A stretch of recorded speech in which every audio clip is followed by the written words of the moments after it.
Hello friends, welcome to my channel back to the basics. दोस्तों, हमारे चैनल का एक ही मोटिव है to crack UPSC examination without fear. But to remove this fear you have to increase your efforts. क्योंकि अगर आप मेहनत नहीं करेंगे तो आपको तो डर लगेगा ही, और अगर आप धीरे धीरे मेहनत करना सीख जाएंगे, आपको पता है कि आप अब इस एग्जामिनेशन के क्लोज होते जा रहे हैं, तो डर ऑटोमेटिक भाग जाएगा। तो चलिए इसी डर को भगाते हैं दोस्तों। और इसी क्रम में आज हम लोग ज्योग्राफी से रिलेटेड एमसीक्यू सॉल्व करेंगे। और हमारा आज का टॉपिक है रिलीफ ऑफ ओशन।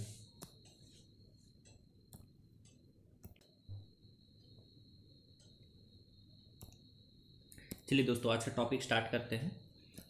तो ये है relief of ocean by Anand Mohan. दोस्तों, मेरा नाम है आनंद मोहन और मैंने अभी तक यूपीएससी के 3 अटैम्प्ट्स दिए हैं। इन तीनों में मेरा प्रीलिम्स आसानी से क्लियर हो गया, इसलिए मुझे भगवान ने ऐसी सद्बुद्धि दी है कि मैं आप लोगों की थोड़ी सी सहायता करूं। चलिए स्टार्ट करते हैं आज का वीडियो। दोस्तों, क्वेश्चन नंबर 1 है, with reference to the continental shelf consider the following statements. तो देखिए, कॉन्टिनेंटल सेल्फ, स्लोप, राइज और एबिसल प्लेन, ये है आपके एक तरीके से मेजर।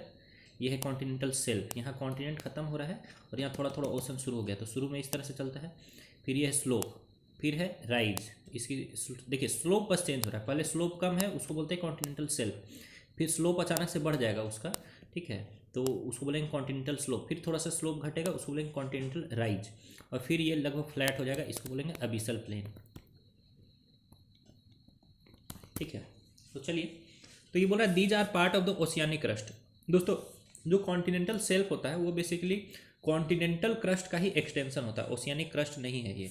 ओशियानिक क्रस्ट का ये पार्ट बिल्कुल नहीं है, तो फर्स्ट तो आपका रॉन्ग हो गया। फिर देखिए, it is broad where the mountains are away from the coast and narrow where the mountains are nearer to the coast. बिल्कुल सही बात है। देखिए, जैसे सुमात्रा है, सुमात्रा या चिली जो है, ठीक है, इन सब जगह पर जो समुद्र है, जहाँ समुद्र खत्म हो रहा है एकदम नज़दीक वही माउंटेन है। तो ये कॉन्टिनेंटल जो सेल्फ है, ये क्या होगा, ये बहुत छोटा सा होगा, ठीक है। लेकिन अगर ये माउंटेन बहुत दूर है, जैसे कि साइबेरिया, साइबेरिया में जो कॉन्टिनेंटल सेल्फ है वो बहुत बड़ा होता है, समझ गए। तो साइबेरिया में कॉन्टिनेंटल सेल्फ बहुत ही ब्रॉड होगा, और जहाँ माउंटेन बहुत नज़दीक है वहाँ पर कॉन्टिनेंटल सेल्फ बहुत ही नैरो होगा। तो सेकेंड स्टेटमेंट एक्चुअली राइट है, और ये नेम भी आप याद रख लीजिए कि सुमात्रा चिली में continental shelf is narrow and in Siberia continental shelf is broad, ठीक है। फिर आप अपना थर्ड स्टेटमेंट पढ़िए, continental shelves comprise half of the total ocean bottom. दोस्तों, एक्चुअली ऐसा नहीं है, half of the total ocean bottom ये कॉम्प्राइज नहीं करता है, ठीक है, ये उससे काफ़ी कम ही कॉम्प्राइज करता है। फोर्थ आ जाइए, the region is characterise by unstable water conditions. बिल्कुल सारा टाइड्स आपको यहीं पर देखने के लिए मिलेगा, ठीक है, जितने भी टाइड्स वगैरह हैं या फिर सुनामी या साइक्लोन्स, तो ये सारा कंडीशंस आपको लगभग कॉन्टिनेंटल सेल्फ में ही इसका सबसे ज़्यादा इम्पैक्ट देखने के लिए मिलता है। तो फोर्थ तो आपका राइट है, तो राइट आंसर क्या हो गया, 1 का option number D, 2 and 4 only. बहुत इजी क्वेश्चन है, बहुत इजी चैप्टर भी है ये। कुछ कुछ चीज़ें जो आपको याद करने की हैं, आप बस शुरू से अंत तक बने रहिए, इतनी गारंटी है कि आपको बहुत सारी चीज़ एकदम अभी कभी याद हो जाएगी। जैसे देखिए, अब यहाँ पर ओशियानिक रिलीफ दिया है, कॉन्टिनेंटल स्लोप, ओशन डीप, सी माउंट्स, गायट्स और सबमरीन कैनियंस, ठीक है, और उसको मैच करना है। तो पहले एक अपने कॉन्टिनेंटल स्लोप, और यहाँ क्या लिखा है, deep valleys found cutting across the continental self,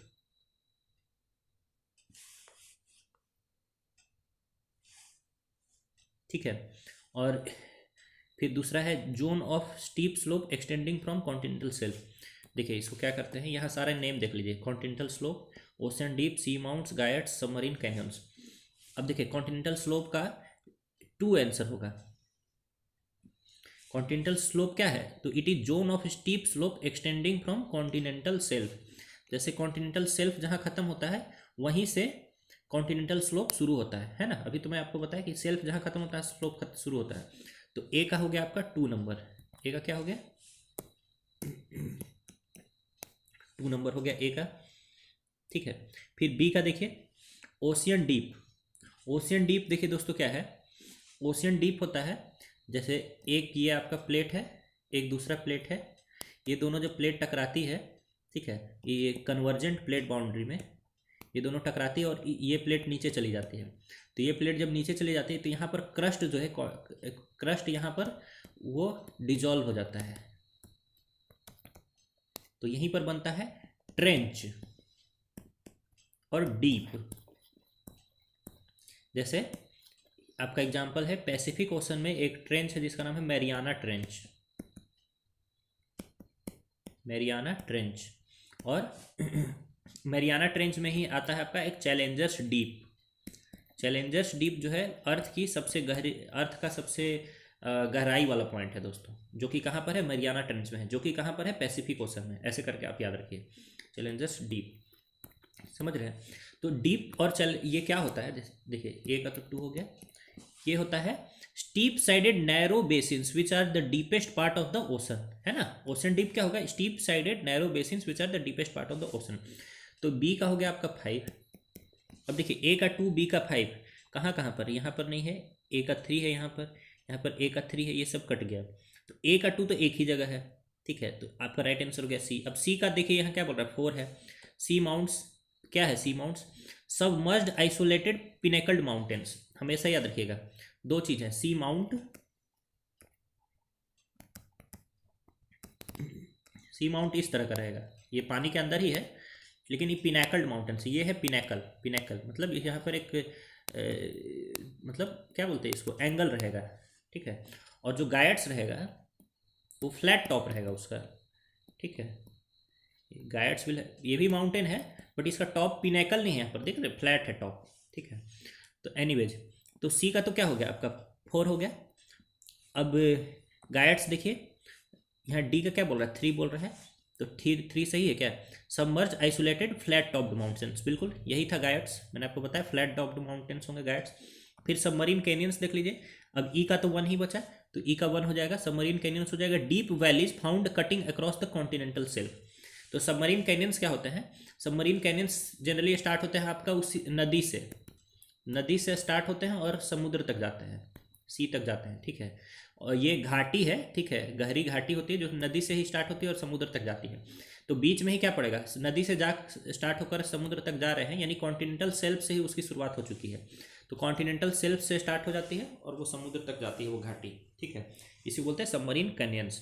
तो ई का 1 हो गया, तो राइट आंसर हो गया 2 का सी। अभी इनमें से बहुत सारे टर्म अभी आप पहली बार सुन रहे होंगे, लेकिन इसी एमसीक्यू सीरीज में आप कई बार अभी सुन लेंगे, ठीक है, आपको पूरा अंत तक ये पूरा याद हो जाएगा।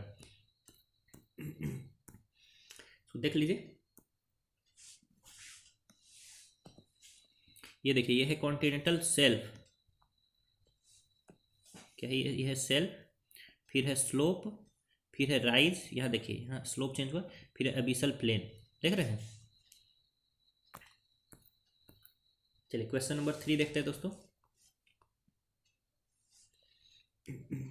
देखिए, with reference to ocean deposits, ocean deposit से रिलेटेड करेक्ट स्टेटमेंट आपको आइडेंटिफाई करना है। देखिए, सेडिमेंट डिपॉजिट्स आर थीन और absent in the mid oceanic ridges and are thickest near the continents, बिल्कुल सही बात है। जो MOR है यानी मिड ओशियनिक रीजेज है, जैसे ये एक प्लेट है, ये दूसरा प्लेट है, ये दोनों प्लेट डाइवर्ज कर रही है, यहीं पर MOR बनेगा। और यहाँ अंदर से क्या निकलता है, यहाँ से लगातार नया यहाँ पर क्रस्ट फॉर्म होते रहता है। जहाँ नया क्रस्ट फॉर्म हो रहा है वहाँ सेडिमेंट्स नहीं मिलेंगे,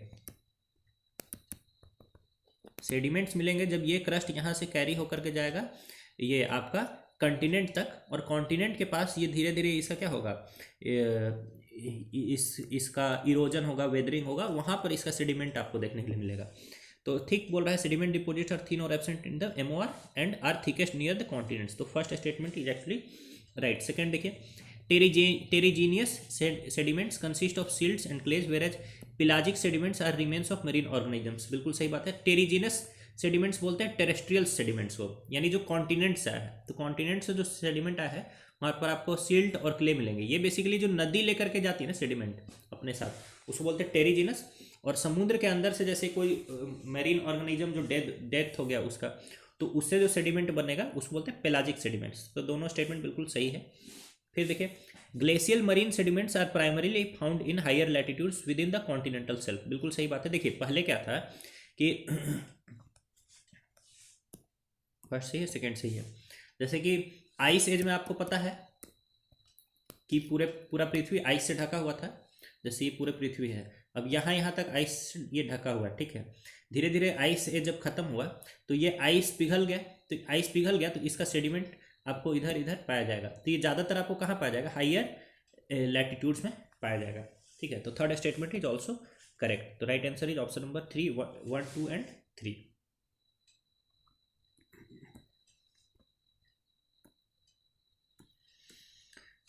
आइए दोस्तों क्वेश्चन नंबर 4 देखते हैं।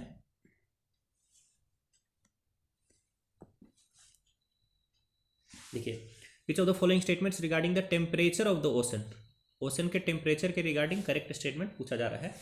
तो देखिए, with increasing salinity the temperature absorbing capacity is increase, बिल्कुल सही बात है। अगर कोई केमिस्ट्री पढ़ा होगा 11th 12th में तो उसने सुना होगा एक आता है वेंट हॉफ फैक्टर। देखिए, वेंट हॉफ फैक्टर आपको जानना नहीं है, बट मैं आपको बस इससे बताता हूँ कि जैसे पानी में या किसी लिक्विड में जब सॉल्यूट डिजॉल्व करते हैं तो उसकी जो कोलिगेटिव प्रॉपर्टीज होती है वो चेंज होती है। क्या चेंज होती है, चेंज ये होती है कि ये है आपका, इधर है बॉइलिंग पॉइंट, सॉरी लीजिए, इधर है टेम्परेचर, ये टेम्परेचर है इस एक्सिस पर, और यहाँ पर है उस किसी भी लिक्विड का फ्रीजिंग पॉइंट, और ये है बॉइलिंग पॉइंट, ठीक है। तो ये है प्योर लिक्विड का, प्योर लिक्विड। जैसे ही इसमें इम्प्योरिटी ऐड करेंगे तो फ्रीजिंग पॉइंट और कम हो जाएगा, फ्रीजिंग पॉइंट और कम हो जाएगा और बॉइलिंग पॉइंट और बढ़ जाएगा, ठीक है। Freezing point will reduce and boiling point will increase. तो बॉइलिंग पॉइंट इंक्रीज हो रहा है तो इट मीन्स कि temperature absorbing capacity has increase. तो स्टेटमेंट 1 इज एक्चुअली करेक्ट। फिर आप अपना सेकेंड स्टेटमेंट देखिए, ocean water freezes at lower temperature than fresh water. बिल्कुल, ओशन वाटर में क्या है, ओशन वाटर में सॉल्ट है, तो सॉल्ट मिलाते के साथ फ्रीजिंग पॉइंट क्या हो जाएगी, घट जाएगी, बॉइलिंग पॉइंट क्या होगी, बढ़ जाएगी, फ्रीजिंग पॉइंट घट गई। Second statement is right. Third देखिए, the vertical distribution of temperature in the ocean shows a decrease in temperature with depth everywhere around the world. बिल्कुल गलत जवाब। बहुत सारे ऐसे जगह जैसे पोल है, पोल पर आप जैसे जाएंगे तो टेम्परेचर नीचे जाने से क्या होगा, नीचे जाने से घटेगा नहीं, ठीक है। टेम्परेचर लगभग अंदर जाते जाएगा सेम ही रहेगा। क्यों, क्योंकि बाहर का ही टेम्परेचर इतना कोल्ड है, तो अंदर का भी टेम्परेचर क्या है, उससे अब क्या ही घटेगा। तो थर्ड इज इनकरेक्ट। फोर्थ देखिए, mean temperature of the Indian ocean is higher than the Pacific ocean. दोस्तों ये स्टेटमेंट भी आपका गलत है। जो पैसिफिक ओशन है उसका जो मीन टेम्परेचर है that is around 19 degree Celsius, और इंडियन ओशन का जो मीन टेम्परेचर है that is around 17 degree Celsius. क्यों, क्योंकि पैसिफिक ओशन जो है वो आपका ज़्यादातर है इक्वेटोरियल एरिया में, मतलब इक्वेटोरियल एरिया में वो ज़्यादा से ज़्यादा हीट रिसीव करता है, इसलिए उसका टेम्परेचर जो है वो पैसिफिक ये इंडियन ओशन से ज़्यादा है। याद रखिए, पैसिफिक ओशन का mean temperature is higher than Indian ocean, ठीक है। तो fourth statement is incorrect. Right answer क्या हो गया आपका, फोर्थ का ऑप्शन नंबर बी। इस बात को याद रख लीजिए, पैसिफिक ओशन का mean temperature is higher than Indian ocean. पढ़ लीजिए। आइए दोस्तों क्वेश्चन नंबर 5 देखते हैं। अगेन यहाँ पर मैच द फॉलोइंग करना है हम लोग को, ठीक है। जैसे halo, halocline zone, halo का मतलब क्या होता है, hello hello hello hello hello नहीं, मेरी फ़ोन की घंटी है, सब कहते हैं hello, not that hello. Halo means salt, ठीक है। जैसे आप अगर पीरियोडिक टेबल देखे होंगे तो एक इसमें हेलो ग्रुप होता है जिसमें होता है फ्लोरीन, क्लोरीन, ब्रोमीन, आयोडीन और एस्टेटीन, ऐसा होता है ना। फ्लोरीन, क्लोरीन, ब्रोमीन, आयोडीन, एस्टेटीन, ये सारे क्या बनाते हैं, सॉल्ट बनाते हैं। जैसे sodium fluoride, sodium chloride, sodium bromide, sodium iodide, sodium पता नहीं ये क्या बनेगा, ठीक है। तो अब देखिए हेलोक्लाइन जोन है, तो हेलोक्लाइन जोन में आपको ये देखना है कि हेलोक्लाइन जोन वो जोन है जिसमें सैलिनिटी अचानक से चेंज होती है, ठीक है। तो स्टेट ए का आपको कहाँ मिल रहा है, halocline zone, transition zone that separates maximum and minimum salinities. बिल्कुल, तो ए का तो 1 ही हो गया, ए का 1 ही हो गया। ये सैलिनिटी चेंज होने वाला जोन है, मैक्सिमम सैलिनिटी से मिनिमम सैलिनिटी तक ले जाने वाला जो जोन है वो है हेलोक्लाइन जोन। फिर बी नंबर देखिए, मिक्स्ड जोन क्या है, तो मिक्स्ड जोन है अप, और सेकंड नंबर पढ़िए, upper layer of the ocean with relatively constant temperature and salinity.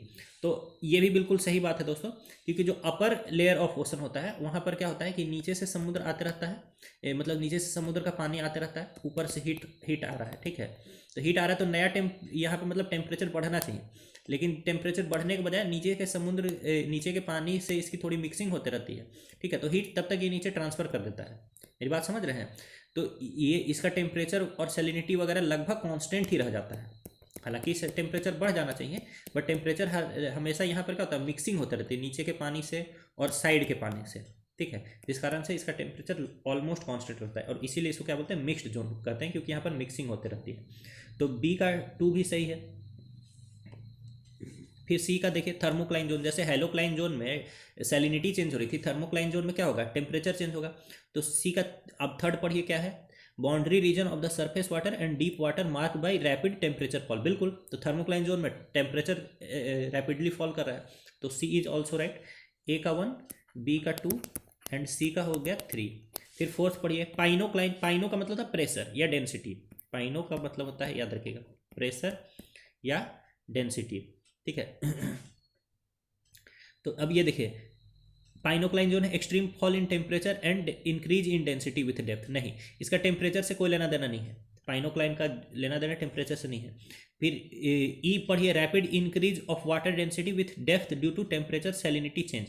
बिल्कुल सही बात है कि जैसे जैसे नीचे जाता है तो टेम्परेचर और सैलिनिटी चेंज के कारण वाटर की डेंसिटी अचानक से बढ़ जाती है। तो यही है पाइनोक्लाइन जोन, जहाँ से वाटर की डेंसिटी अचानक से बढ़ना शुरू होती है। फिर डीप जोन क्या है, extreme fall in temperature and increase in density with depth. तो यही है डीप जोन। तो देखिए, डी का हो गया आपका 5 और ई का हो गया 4।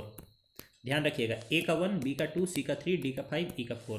द राइट आंसर हो जाएगा ऑप्शन नंबर बी।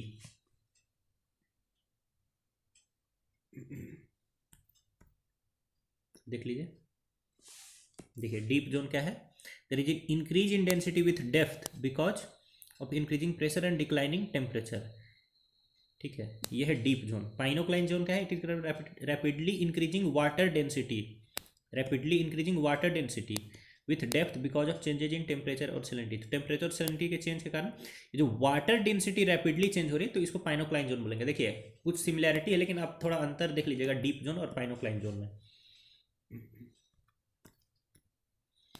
आइए क्वेश्चन नंबर 6 देखते हैं दोस्तों।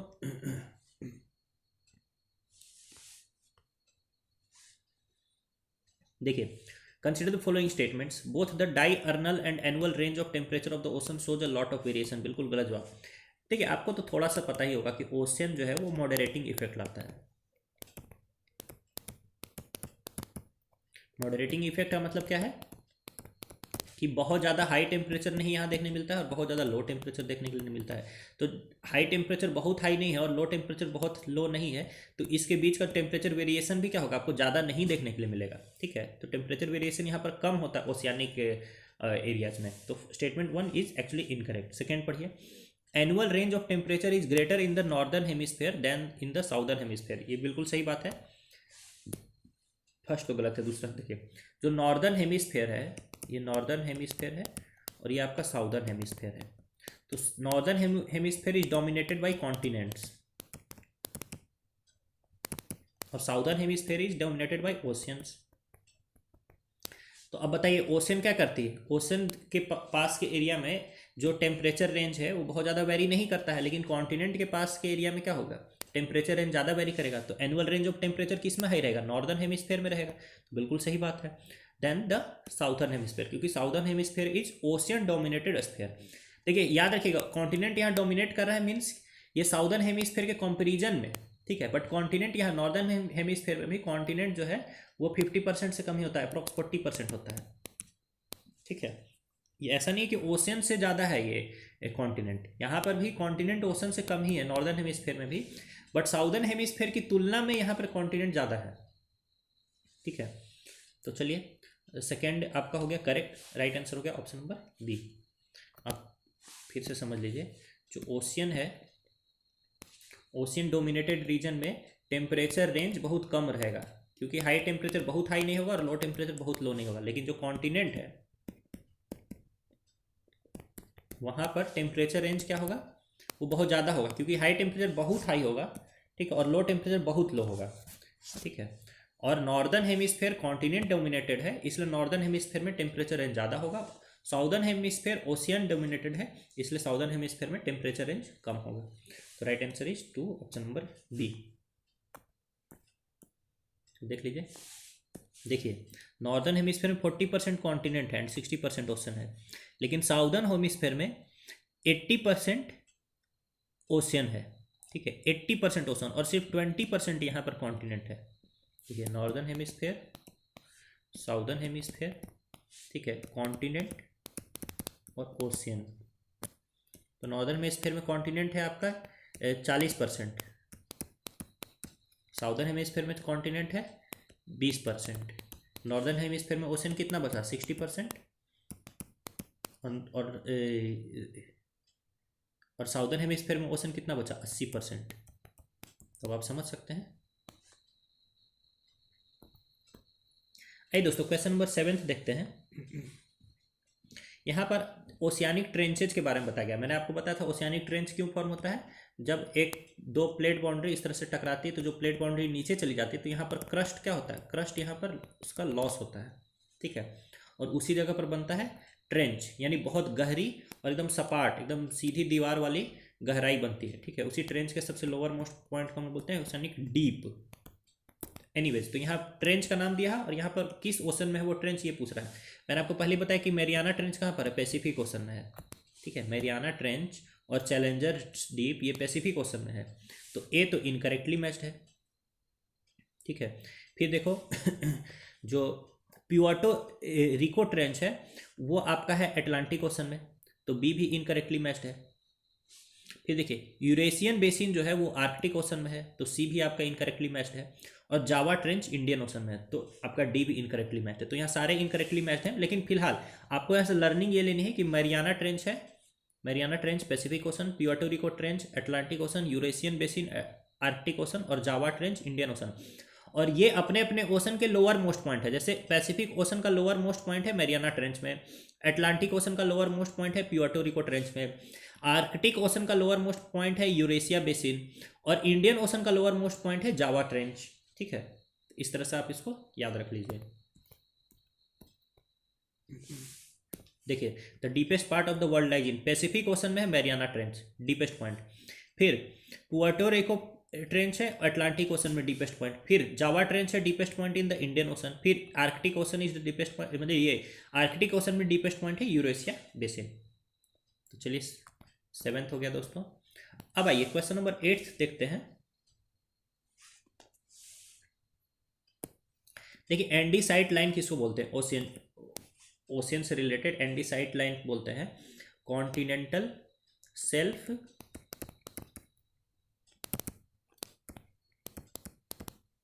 और कॉन्टिनेंटल स्लोप के बीच की बाउंड्री लाइन को, बीच की बाउंड्री लाइन को।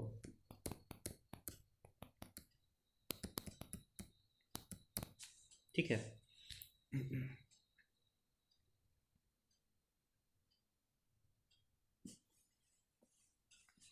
तो ये आप समझ लीजिए।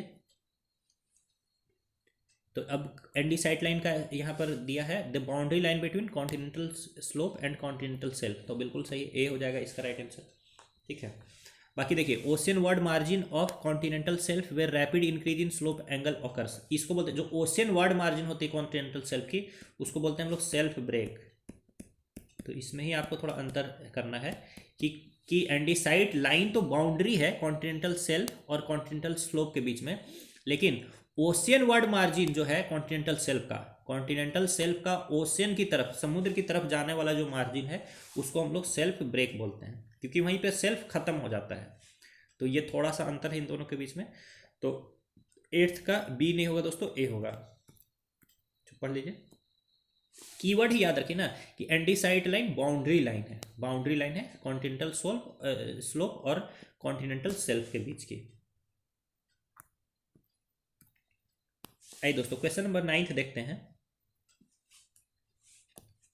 देखिए consider the following statements with respect to ocean से रिलेटेड स्टेटमेंट्स है और करेक्ट आपसे पूछा जा रहा है। तो पहला देखिए among oceans the Atlantic ocean covers maximum of the earth surface. दोस्तों बचपन में हम लोग पढ़े थे कि प्रशांत महासागर सबसे बड़ा महासागर है। प्रशांत महासागर को हिंदी में क्या बोलते हैं? Pacific ocean. Pacific ocean. तो फर्स्ट तो आपका इनकरेक्ट है। फिर देखिए फर्स्ट इनकरेक्ट है तो ये काट दीजिए, ये काट दीजिए और ये काट दीजिए तो राइट आंसर क्या होगा? Option number C. लेकिन बाकी ऑप्शंस को देख लीजिए। Pacific ocean has the highest average depth followed by the Indian ocean. बिल्कुल सही बात है। मैंने आपको बताया कि जो डीपेस्ट पॉइंट है मैरियाना ट्रेंच वो पैसिफिक ओशन में ही है। ठीक है, तो बाकी ओवरऑल एवरेज डेप्थ भी पैसिफिक ओशन का ही ज़्यादा रहेगा। फिर देखिए sequence of total salt contents found in oceanic water in descending order is. सबसे ज़्यादा सॉल्ट होता है सोडियम क्लोराइड, उसके बाद होता है मैग्नीशियम क्लोराइड, उसके बाद होता है मैग्नीशियम सल्फेट, उसके बाद होता है कैल्शियम सल्फेट, उसके बाद पोटेशियम सल्फेट। देखिए सबसे ज़्यादा तो सोडियम क्लोराइड होता है, ये आपको पता ही होना चाहिए, और उसके बाद मैग्नीशियम क्लोराइड होता है, ये भी पता होना चाहिए। बाकी आपको नहीं पता है कोई बात नहीं, लेकिन राइट आंसर तक तो आप ऑलरेडी पहुँच चुके हैं। ठीक है, तो उसकी टेंशन ही नहीं है। तो third is incorrect, third is also correct. अभी नहीं पता था तो यहीं से सीख लीजिए आप। ठीक है, कि सोडियम क्लोराइड सबसे ज़्यादा, फिर मैग्नीशियम क्लोराइड, फिर मैग्नीशियम सल्फेट, फिर कैल्शियम सल्फेट, फिर potassium sulphate. Sodium chloride, magnesium chloride, magnesium sulphate, ठीक है, कैल्शियम सल्फेट और पोटेशियम सल्फेट, इसी ऑर्डर में। Sodium chloride, magnesium chloride, magnesium sulphate, calcium sulphate और पोटेशियम सल्फेट। ये फार्मूला लिखने आपको शायद नहीं आता होगा या आता होगा, मुझे नहीं पता है। थर्ड करेक्ट स्टेटमेंट है। फोर्थ देखिए oceanic surface is heavier and denser then the continental surface. बिल्कुल ओशियानिक सरफेस बनना होता है दोस्तों सीमा का, और कॉन्टिनेंटल सरफेस बना होता है सियाल का। आपको पता होगा कि sial is lighter than sima, यानी continental surface is lighter than oceanic surface, या फिर oceanic surface is heavier than continental surface. तो fourth is also correct. Right answer will be option number C, ninth का सी।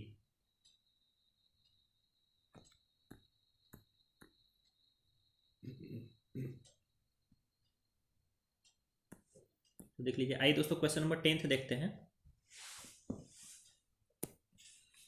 देखिए with reference to thermohaline circulation which of the following statements is also correct. Thermohaline circulation बोलते हैं दोस्तों, जैसे देखिए ये आपका हो गया इक्वेटर, और इधर हो गया एक पोल नॉर्थ पोल, इधर हो गया आपका साउथ पोल।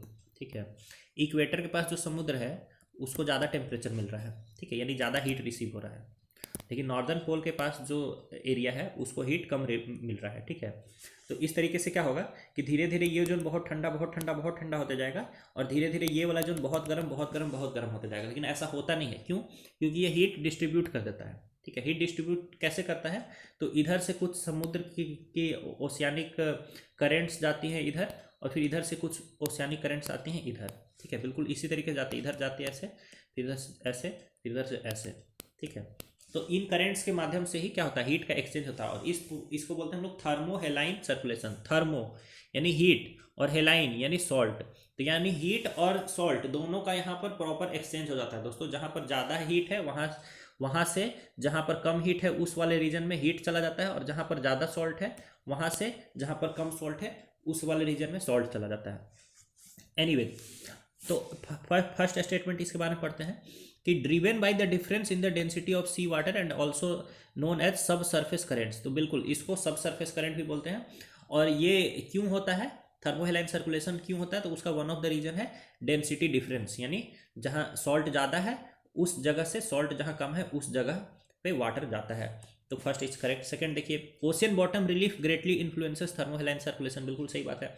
बॉटम रिलीफ अगर उबड़ खाबड़ है या जैसा है उस आधार पर आपका थर्मोहेलाइन सर्कुलेशन क्या होगा? प्रभावित होगा। It is the mechanism behind the global conveyor belt. इसी को दोस्तों हम लोग ग्लोबल कन्वेयर बेल्ट भी बोलते हैं, क्योंकि क्या कर रहा है कन्वेयर बेल्ट पर क्या होता है दोस्तों? एक इस टाइप का बेल्ट होता है, बेल्ट आगे चलता जाता है, और ये जैसे अलग अलग पार्ट को, जैसे यहाँ पर कोई पार्ट रखा गया और ये इसको यहाँ तक पहुँचा देता है। ठीक है, कन्वेयर बेल्ट का यही काम होता है। ठीक है, हेनरी फोर्ड ने कन्वेयर बेल्ट के कॉन्सेप्ट को मास प्रोडक्शन में इस्तेमाल किया था, आपको पता होना चाहिए।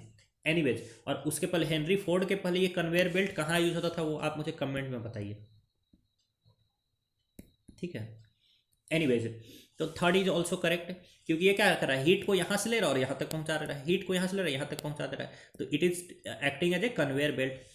तो 3 सही। फिर फोर्थ देखिए gulf stream current is an example of thermohaline circulation. बिल्कुल थर्मोहेलाइन सर्कुलेशन का एक पार्ट है गल्फ स्ट्रीम करंट। आपको पता होगा गल्फ स्ट्रीम करंट कहाँ पर होता है? 1 से 2 से 3 से है।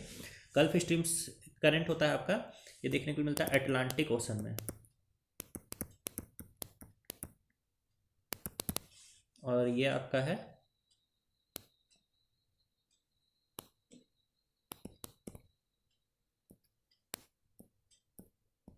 ये नॉर्थ अमेरिका, ये साउथ अमेरिका। ठीक है, इधर से करंट आया और ये जो इधर मुड़ा ना, इसी को हम लोग बोलते हैं गल्फ स्ट्रीम करंट। यहाँ पर एक गल्फ है, इसका क्या नाम है मुझे अभी याद नहीं आ रहा है, लेकिन इसी को गल्फ स्ट्रीम करंट बोलते हैं। और ये भी एक पार्ट है थर्मोहेलाइन सर्कुलेशन का। तो फोर्थ इज ऑल्सो करेक्ट। तो राइट आंसर क्या हो जाएगा 10th का, ऑप्शन नंबर डी, 1, 2, 3 एंड 4।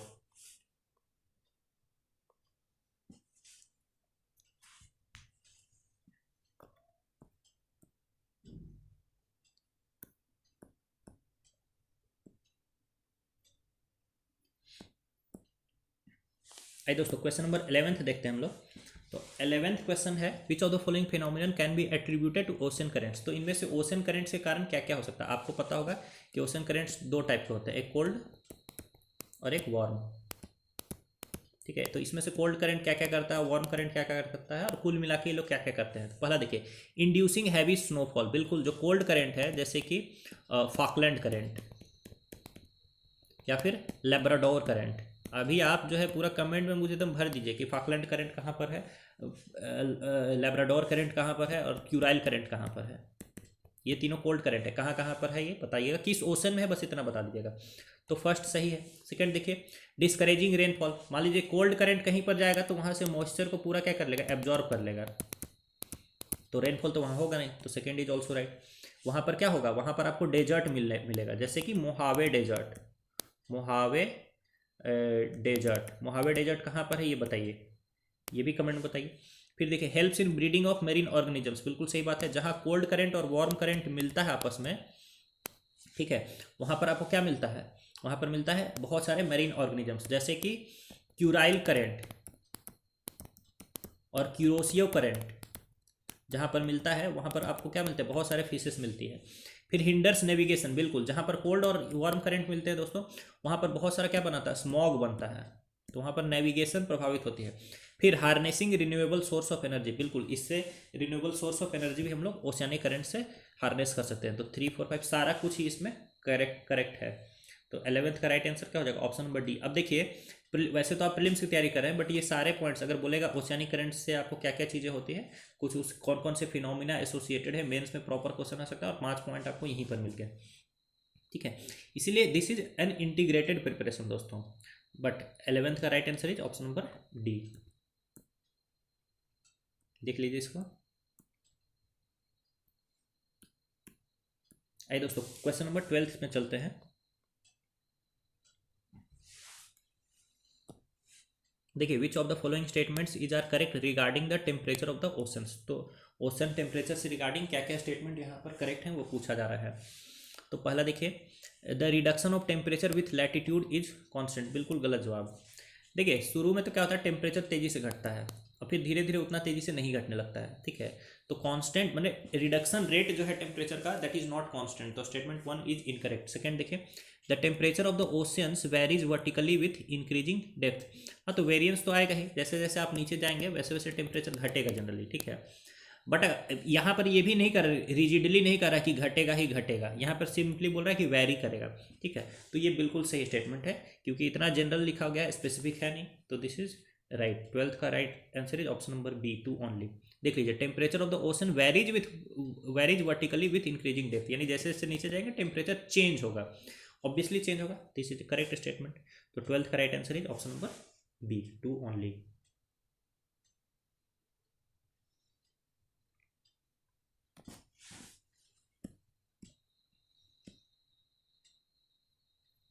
आइए दोस्तों क्वेश्चन नंबर 13 देखते हैं। देखिए, with reference to the coral reefs consider the following statements. तो कोरल रीफ से रिलेटेड स्टेटमेंट्स है। पहला है कि agricultural run of harms the growth of coral reefs. ठीक है, तो एग्रीकल्चरल रन ऑफ से कारण कोरल रीफ का ग्रोथ वो होता है, प्रभावित होता है। तो बिल्कुल सही बात है। आपको पता है कि एग्रीकल्चरल रन ऑफ में एक्सेस फर्टिलाइजर्स होते हैं।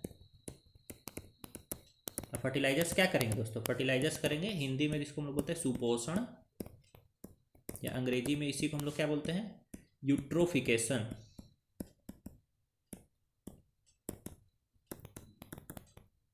तो यूट्रोफिकेशन होता है, तो कोरल रीफ्स के ग्रोथ को क्या करेगा, वो प्रभावित करेगा। तो फर्स्ट इज एक्चुअली इनकरेक्ट। फिर सेकेंड देखिए कि second largest barrier reef is present in the central America. दोस्तों लार्जेस्ट बैरियर रीफ है वो कहाँ पर, वो है आपका ऑस्ट्रेलिया के ऊपर, जो इसको बोलते हैं हम लोग ग्रेट बैरियर रीफ। और जो सेकेंड लार्जेस्ट बैरियर रीफ है वो है आपका बेलीज बैरियर रीफ। देखिए लार्जेस्ट तो है Great Barrier Reef which is in Australia, ठीक है, बट सेकेंड लार्जेस्ट है Belize barrier reef. Belize barrier reef है आपके सेंट्रल अमेरिका कैरिबियन वाले एरिया में। तो second statement is also correct, मतलब हाँ first is also correct and second is also correct. तो राइट आंसर क्या होगा, option number C, both 1 and 2। देखिए Belize barrier reef second largest in the world, located in Belize, Central America, ठीक है, बस इतना ध्यान रखिए। क्वेश्चन नंबर 14 देखते हैं दोस्तों। देखो if someone is moving shore line to sea ward and reaching in the mid ocean, ठीक है, which of the following order of topography ही और सी फॉलोज। यानी देखिए आप समुद्र तट से लेकर के समुद्र के बीच में जा रहे हैं, तो पहले क्या देखेंगे बाद में क्या देखेंगे, ऐसे पूछ रहा है आपसे क्वेश्चन। तो सबसे पहले क्या आता है, कॉन्टिनेंटल सेल्फ के बाद आता है कॉन्टिनेंटल स्लोप, फिर आता है कॉन्टिनेंटल राइज और फिर आता है एबिसल प्लेन। ये एकदम पहले ही स्लाइड में मैंने आपको बता दिया इसका आंसर। तो सेल्फ स्लोप राइज प्लेन, तो देख लीजिए 3 1 4 2 का है 3 1 4 2। 14 का right answer is option number B. सबसे पहले क्या आएगा, कॉन्टिनेंटल सेल्फ, फिर कॉन्टिनेंटल स्लोप, फिर कॉन्टिनेंटल राइज, फिर एबिसल प्लेन। 14 का right answer is option number B. देख लीजिए इन सब के बारे में थोड़ा थोड़ा पढ़िएगा। जैसे कॉन्टिनेंटल सेल्फ का जो स्लोप होता है वो सिर्फ 1% होता है। कॉन्टिनेंटल स्लोप का जो स्लोप होता है वो लगभग 2 से 5% होता है। फिर कॉन्टिनेंटल राइज का स्लोप वापस घट जाता है 0.5 डिग्री से, सॉरी परसेंट में बोल रहा हूँ दोस्तों। देखिए सेल्फ का स्लोप होता है 1 डिग्री, स्लोप का स्लोप होता है 2 से 5 डिग्री, कॉन्टिनेंटल राइज का स्लोप वापस से घट जाता है 0.5 से 1 डिग्री, और एबिसल प्लेन एक फ्लैट प्लेन है ये, ठीक है। और इसमें कुछ कुछ आपको बीच बीच में जैसे ट्रेंच, डीप, कैनियन, रीज, ये सब देखने के लिए मिलेगा। तो एनीवेज 14 का राइट आंसर हम लोग मिल गया है ऑप्शन नंबर बी। आइए क्वेश्चन नंबर 15 देखते हैं दोस्तों।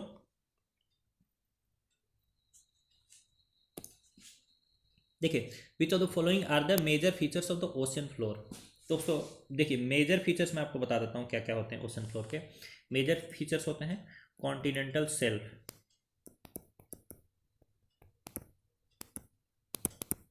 ठीक है, फिर होता है कॉन्टिनेंटल स्लोप,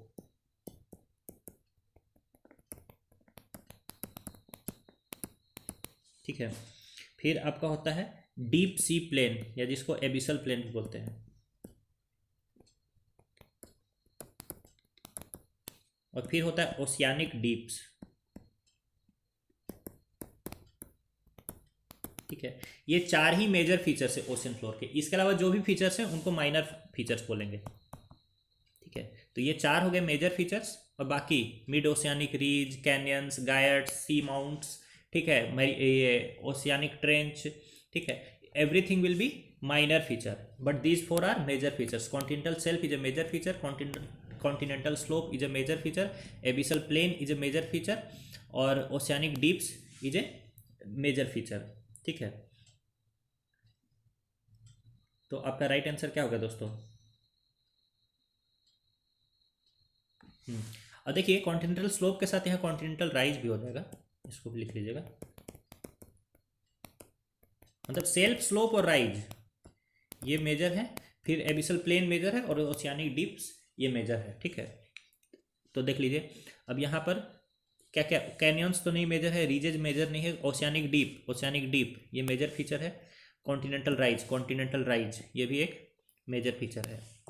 तो इसका देख लीजिए राइट आंसर क्या हो गया आपका ऑप्शन नंबर 15 का सी, 3 and 4 ओनली।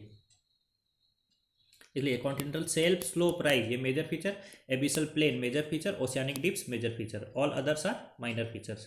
तो 15 का right answer is option number सी।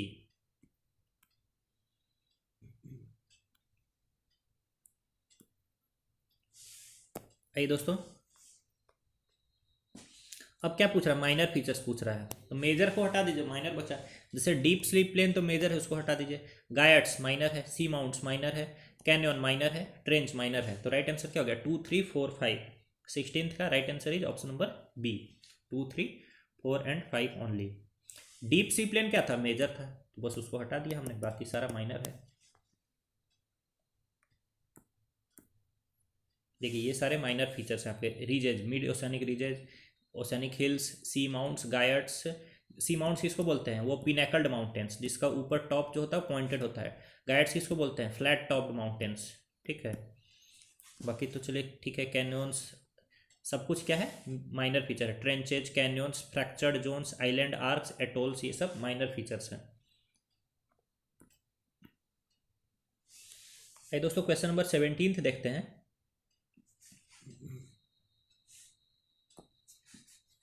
देखिए, with reference to the continental shelf consider the following statements. तो कॉन्टिनेंटल सेल्फ से रिलेटेड स्टेटमेंट्स हमसे पूछा जा रहा है। तो पहला है, it is the shallowest part of the ocean. बिल्कुल सही बात है, सेल्फ से ही ओशन की शुरुआत होती है, तो सबसे कम गहरा पार्ट तो कॉन्टिनेंटल सेल्फ ही होगा। धीरे धीरे उसकी गहराई क्या होती जाएगी, बढ़ते जाएगी। तो स्टेटमेंट 1 इज करेक्ट। फिर देखिए, its width from ocean to another remains the same. Its width from one ocean to another remains the same, ये तो बिल्कुल गलत बात है दोस्तों।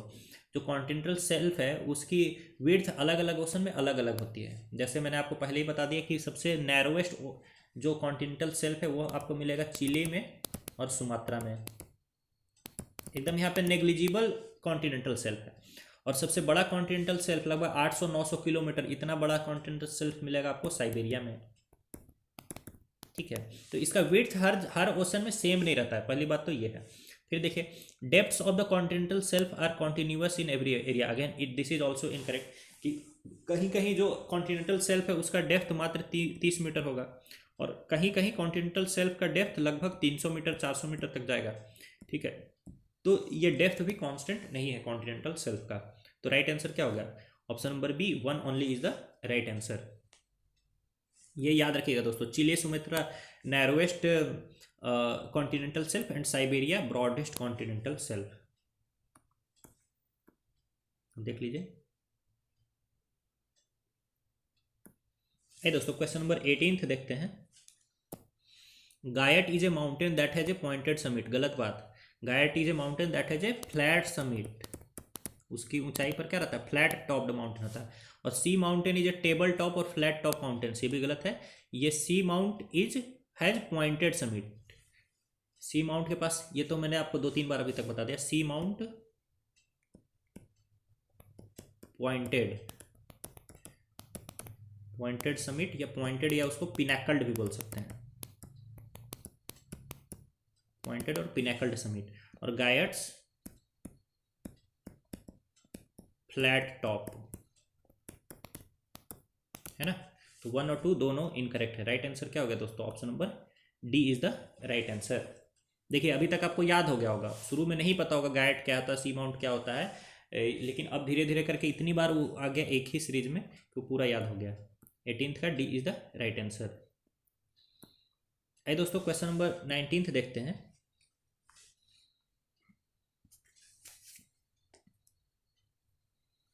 देखिए, in the ocean this topography lies in the depth of 3000 to 6000 metre. सबसे पहले तो यही बता दिया कि इसकी गहराई ठीक ठाक है, बहुत ज़्यादा है, तो ये सेल्फ और स्लोप और राइज तो नहीं होगा।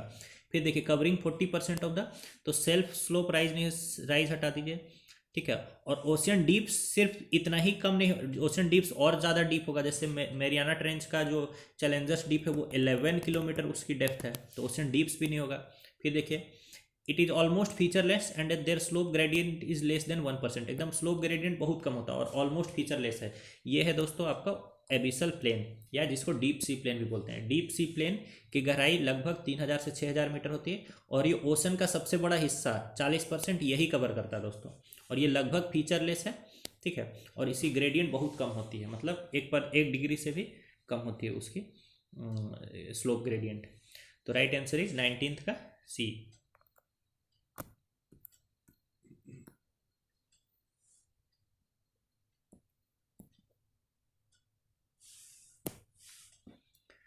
अब देखिए दोस्तों, यहाँ पर फिर से ओशियानिक रिलीफ्स दिया गया है और यहाँ डिस्क्रिप्शन दिया है पूछ रहा है कि इसमें से करेक्ट कौन सा है। ठीक है, तो देखिए कॉन्टिनेंटल स्लोप किसको बोलते हैं? Continental slope marginal area submerged in the water नहीं है दोस्तों। कॉन्टिनेंटल स्लोप है steep slope from continental shelf to abyssal plain. बिल्कुल सही बात। कॉन्टिनेंटल स्लोप क्या करता है? कॉन्टिनेंटल सेल्फ को एबिसल प्लेन से कनेक्ट करता है। जैसे ये हो गया सेल्फ, ये हो गया स्लोप, और ये हो गया थोड़ा सा राइज, और फिर हो गया ये एबिसल प्लेन। तो ये है स्लोप और ये है सेल्फ और ये है एबिसल प्लेन। तो स्लोप क्या कर रहा है? स्लोप सेल्फ को एबिसल प्लेन से कनेक्ट कर रहा है, मतलब उनके बीच में आ रहा है। तो वन इज इनकरेक्ट। फिर देखिए ओशियानिक रीज। ओशियानिक रीज क्या होता है? ओशियानिक रीज वही होता है दोस्तों, मिड ओशियानिक रीज। अब ऑब्वियस ही बात है, यहाँ पर तो ये स्लोप का डेफिनेशन दिया है, तो ओशियानिक रीज तो यहाँ पर होगा नहीं। Two is also incorrect. फिर देखिए एबिसल प्लेन।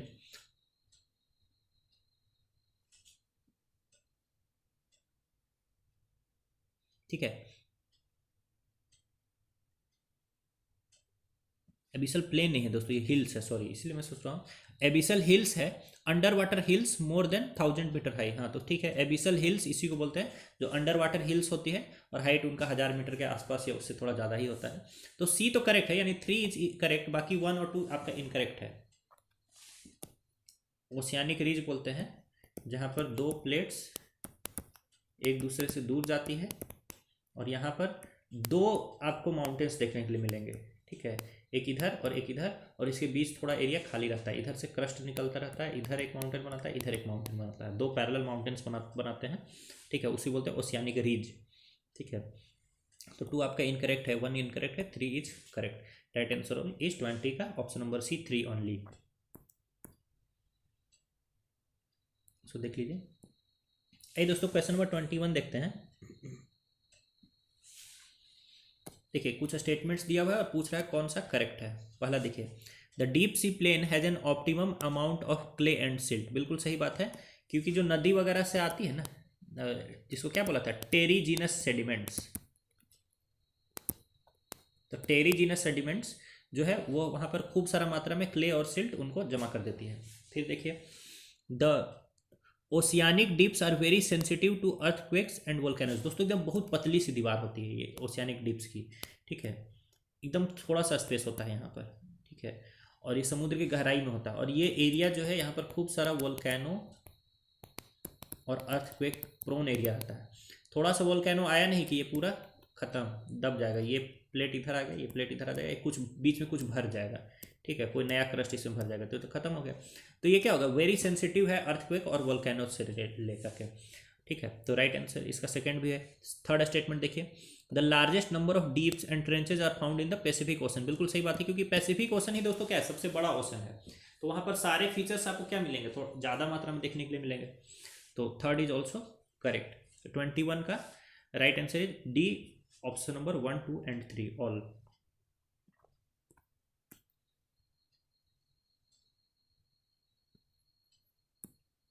आइए दोस्तों क्वेश्चन नंबर 22 देखते हैं।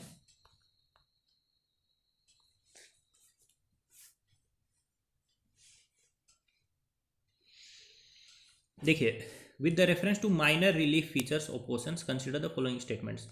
तो ओशियन के जो माइनर फीचर्स हैं उनसे रिलेटेड कुछ स्टेटमेंट्स दिए हुए हैं और करेक्ट स्टेटमेंट आइडेंटिफाई करना है।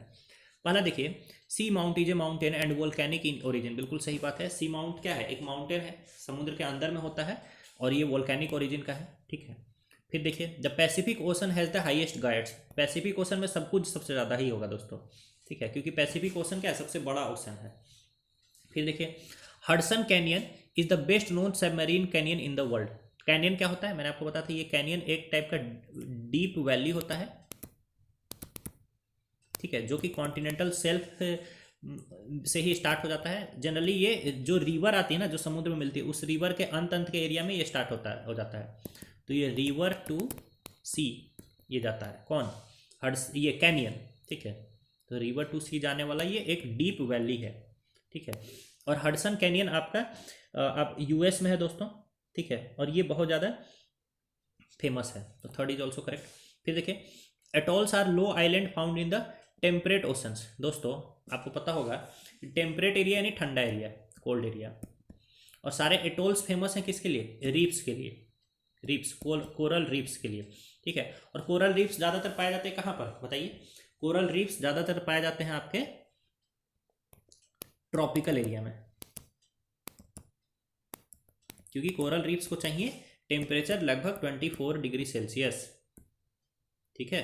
तो टेम्परेट एरिया में एटोल्स जनरली नहीं पाए जाएंगे, तो फोर्थ तो हो गया आपका इनकरेक्ट। एटोल्स जनरली कहाँ पाए जाएंगे? ट्रॉपिकल एरियाज में, क्योंकि atolls are associated with reefs, and reefs जो है उनको चाहिए ऑप्टिमम टेम्परेचर 24 डिग्री सेल्सियस के आसपास, थोड़ा हाई टेम्परेचर ही चाहिए, ठीक है। तो राइट आंसर क्या होगा दोस्तों आपका 22 का स्टेटमेंट ए, यानी option number A, statement 1, 2, 3 are right. देख लीजिए। फिर देखिए दोस्तों क्वेश्चन नंबर 23 देखते हैं।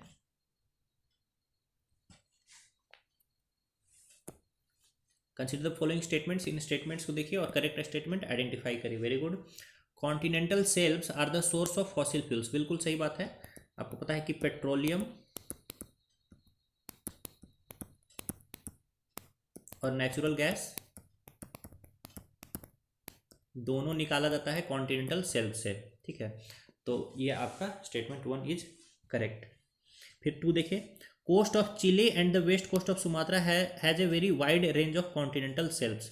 दोस्तों ये पता है आपको कि चिली कोस्ट और सुमात्रन कोस्ट का जो कॉन्टिनेंटल शेल्फ है वो वाइड नहीं है, वो नैरो है। तो सेकेंड तो क्या हो गया? इनकरेक्ट हो गया।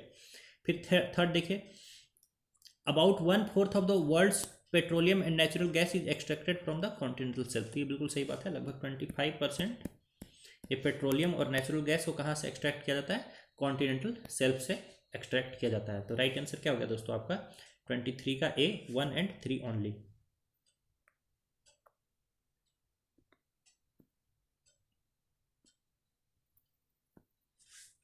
आइए दोस्तों क्वेश्चन नंबर 24 देखते हैं हम लोग। Which of the following statements are correct? देखिए इसमें से करेक्ट स्टेटमेंट आपको आइडेंटिफाई करना है। तो पहला क्या बोल रहा है? Souls are formed by erosional activity and coasts are formed by depositional activity. तो देखिए दोस्तों, शोल हो या फिर कोस्ट हो, ये दोनों क्रिएट किया जाता है इरोजनल एक्टिविटी से ही,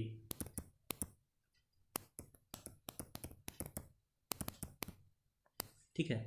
शोल और कोस्ट, मैंने आपको बस क्या बोला था कि आप इरोजन और डिपोजिशन, ये दोनों से एसोसिएटेड जितने भी रिलीफ फीचर्स हैं उनका एक लिस्ट बना लीजिए। बस याद रखना है आपको, सिंपल, और इसमें कुछ समझिए या ना समझिए, बस इतना याद रखिए कि इरोजन से एसोसिएटेड हैं शोल्स और कोस्ट, दोनों के दोनों। तो फर्स्ट स्टेटमेंट तो क्या हो गया आपका? इनकरेक्ट हो गया। फिर सेकेंड स्टेटमेंट देखिए, reefs are associated with organic depositions of corals, बिल्कुल सही बात है। जो जो रीफ कैसे बनता है? 1 तो इनकरेक्ट है। सेकेंड देखिए, जो जूजेंथिली, पता नहीं स्पेलिंग क्या है, जूजेंथिली एल्गी और जूजेंथिली एल्गी, इनसे, और एक कोरल पोलिप होता है,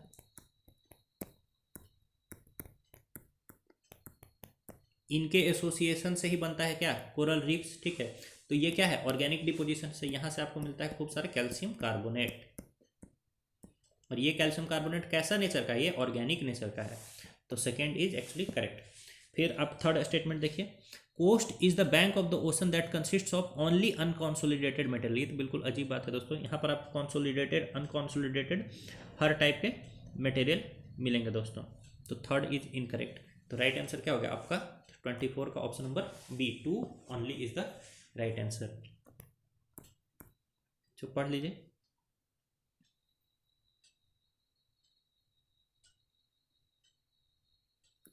चलिए दोस्तों,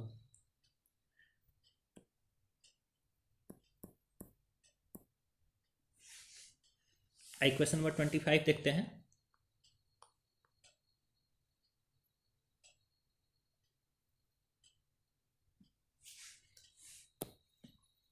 देखिए, with reference to the bottom relief features of the Atlantic Ocean consider the following statement. तो देख क्या लिखा हुआ है कि Cape Verde Island, Bermuda Island is volcanic in origin and Saint Helena is coral in origin. तो दोस्तों ऐसा है कि ये स्टेटमेंट है आपका गलत, ठीक है, क्योंकि केप वर्दे और बरमूडा आइलैंड दोनों जो है कोरल ओरिजिन के हैं। केप वर्दे और Bermuda both are coral in origin, ठीक है। तो इसलिए ये स्टेटमेंट तो आपका क्या हो गया, गलत हो गया। और जो सेंट हेलिना है वो जरूर है वोल्केनिक इन ओरिजिन।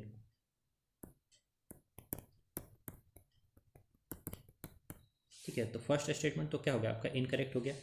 फिर देखिए, the highest of tranches found in the Atlantic ocean, ठीक है। तो वैसे आपको मैंने क्या बताया कि हाईएस्ट ऑफ ट्रेंचेज और highest of any feature will be found in which ocean, Pacific ocean, not in Atlantic ocean, क्योंकि सबसे बड़ा ओशन ही पैसिफिक है। तो सारे जो फीचर्स हैं वो ज़्यादा से ज़्यादा पैसिफिक ओशन में ही पाए जाएंगे। तो second statement is also incorrect. तो और यहाँ पर इनकरेक्ट ही पूछ रहा है दोस्तों, तो दोनों इनकरेक्ट है। तो राइट आंसर क्या हो जाएगा आपका, ऑप्शन नंबर सी। अगर करेक्ट पूछता तो राइट आंसर हो जाता है डी, बट यहाँ इनकरेक्ट ही पूछ रहा है, इसीलिए right answer is option number C, both 1 and 2।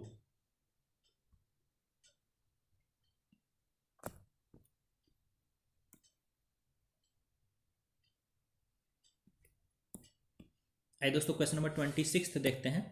देखिए, with reference to submarine canyon, submarine canyon से रिलेटेड स्टेटमेंट पूछ रहा है, ठीक है। तो क्या है, submarine canyon is generally found transverse to the coast and in front of the mouth. बिल्कुल सही बात है, मैंने आपको कई बात बताया कि सबमरीन कैनियंस क्या है, डीप वैलीज है। डीप वैली है, जैसे ये है आपका, इधर हो गया कोस्ट और इधर हो गया आपका ओशन, ठीक है। और सबमरीन कैनियन क्या करती है, इसको ऐसे कनेक्ट करती है। ट्रांसवर्स मतलब समझ लीजिए सीधा परपेंडिकुलर, तो इन दोनों कनेक्ट करेगी तो इस तरह से परपेंडिकुलर आएगी ना, ठीक है। तो ये ट्रांसवर्स होती है दोस्तों, ठीक है। और ये कोस्ट और ये रिवर माउथ को कनेक्ट करती है, रिवर माउथ से ही शुरू हो जाती है, कोस्ट और ओशन तक जाती है। तो फर्स्ट स्टेटमेंट तो आपका क्या हो गया, ये करेक्ट हो गया दोस्तों। फिर सेकेंड स्टेटमेंट आप अपना देखिए कि the gradient of the submarine canyon is shallower than the continental canyons. तो स्टेटमेंट दोस्तों ये एक्चुअली क्या है, गलत है, ठीक है। जो सबमरीन कैनियंस होंगे, सोचिए ना, जो डीप सी कैनियंस हैं तो उनकी उनकी ग्रेडियंट क्या होगी, स्लोप भी उनकी क्या होगी, ज़्यादा होगी। लेकिन जो कॉन्टिनेंटल कैनियंस हैं, यानी कि जो कॉन्टिनेंट पर हैं, तो उनको तो पहली बात ज़्यादा नीचे तक जाना नहीं है, क्योंकि उनको कॉन्टिनेंट से लेकर के कॉन्टिनेंट तक ही रहना है, ठीक है। तो उनका जो ग्रेडियंट होगा वो उतना ज़्यादा नहीं होगा। तो second statement is actually incorrect. फिर थर्ड स्टेटमेंट आप देखिए, canyons found in the Indian Ocean are believe to be formed during the Cenozoic and Neozoic area. तो देखिए, मैं आपको इतना बता देता हूँ कि आप इसके बारे में नहीं जानते होंगे, सीनोजोइक एंड नियोजोइक एरिया, ठीक है। अब यहाँ पर एक ऐसा जगह है जहाँ पर आपको बस एलिमिनेशन यूज करना होगा, ठीक है। तो 2 ऑप्शन आप काट दीजिए, 2 काट दीजिए, 2 काट दीजिए, 2 काट दीजिए। राइट आंसर हो गया दोस्तों आपका option number D, 1 and 3 only. So 3 is anyways correct. मेरी बात समझ गए। मैं ये आपसे एक्सपेक्ट भी नहीं करता हूँ कि ये आपको पता हो, ठीक है, और किसी कीमत पर आपको पता होगी भी नहीं, ठीक है। तो 26 का, but anyways we have to reach to the right answer. तो जितना इन्फॉर्मेशन आपको मिल जाता है मल्टीपल रिवीजन से, उतना काफ़ी होता है। और ये सब तो आपको कितने भी रिवीजन से याद नहीं रहेगा, फिर बैठ के ही याद करना पड़ेगा, ठीक है। तो 26 का राइट आंसर है option number D, 1 and 3 only. तो देख लीजिए दोस्तों, इसी के साथ हमारा ये सेशन फिनिश होता है। अगर आपको ये सेशन अच्छा लग रहा है तो आप क्या कीजिए, हमारे टेलीग्राम चैनल को ज्वाइन कर लीजिए, इस वीडियो को लाइक करिए, और जितने भी क्वेश्चंस मैंने बीच में पूछे आपसे उसका आंसर आप कमेंट करके ज़रूर बताइएगा, ठीक है। चैनल को सब्सक्राइब कर लीजिएगा और वीडियो को दूसरे सीरियस यूपीएससी एस्पिरेंट्स के साथ शेयर जरूर करिएगा, क्योंकि उनको प्रीलिम्स निकालने में ये काफ़ी हेल्प करेगा। मिलेंगे आपसे एक और नए वीडियो में, आप सभी का बहुत बहुत धन्यवाद।